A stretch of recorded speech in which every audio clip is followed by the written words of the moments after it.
ৰন্ধন গেছৰ নাটনিৰ বাবে হাহাকাৰ লাগিছে দক্ষিণ বৰপেটাৰ গ্ৰাহকৰ মাজত। মন্দিয়াৰ আকাশ গেছ এজেন্সিৰ লগতে আন কেইবাটাও এজেন্সিৰ নাই চিলিণ্ডাৰ, যাৰ ফলত বৈধ সংযোগ থকাৰ পাছতো পোৱা নাই গেছ চিলিণ্ডাৰ। এনে নাটনিৰ ফলত কলা বজাৰত এটা চিলিণ্ডাৰৰ মূল্য হৈছেগৈ প্ৰায় ২০০০ টকা। শীঘ্ৰেই ৰন্ধন গেছৰ যোগান নিয়মীয়া কৰিবলৈ জিলা প্ৰশাসনক দাবী জনাইছে ৰাইজে।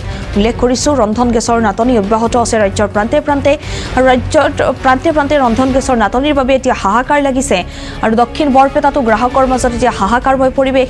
মন্দিয়াৰ আকাশ গেছ এজেন্সিৰ লগতে কেইবাটাও এজেন্সিত কিন্তু বৰ্তমানলৈকে নাই চিলিণ্ডাৰ আৰু যাৰ ফলত বৈধ সংযোগ থকাৰ পাছতো পোৱা নাই গেছ চিলিণ্ডাৰ। এনে নাটনিৰ ফলত কলা বজাৰত এটা চিলিণ্ডাৰৰ মূল্য হৈছেগৈ প্ৰায় ২০০০ আৰু শীঘ্ৰেই ৰন্ধন গেছৰ যোগান নিয়মীয়া কৰিবলৈ জিলা প্ৰশাসনক দাবী জনাইছে স্থানীয় লোকে।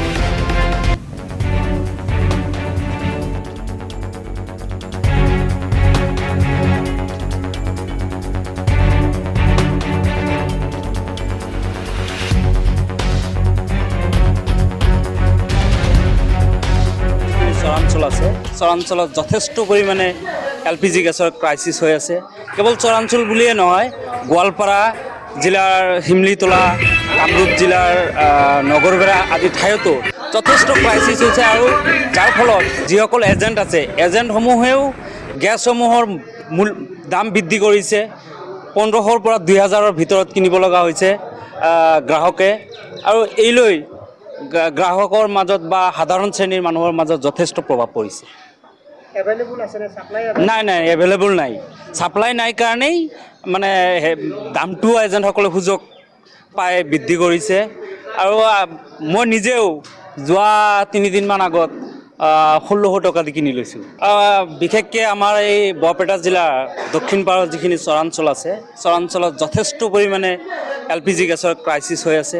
কেৱল চৰাঞ্চল বুলিয়ে নহয়, গোৱালপাৰা জিলাৰ শিমলিতলা, কামৰূপ জিলাৰ নগৰবেৰা আদি ঠাইতো যথেষ্ট ক্ৰাইচিছ হৈছে আৰু যাৰ ফলত যিসকল এজেণ্ট আছে, এজেণ্টসমূহেও গেছসমূহৰ দাম বৃদ্ধি কৰিছে।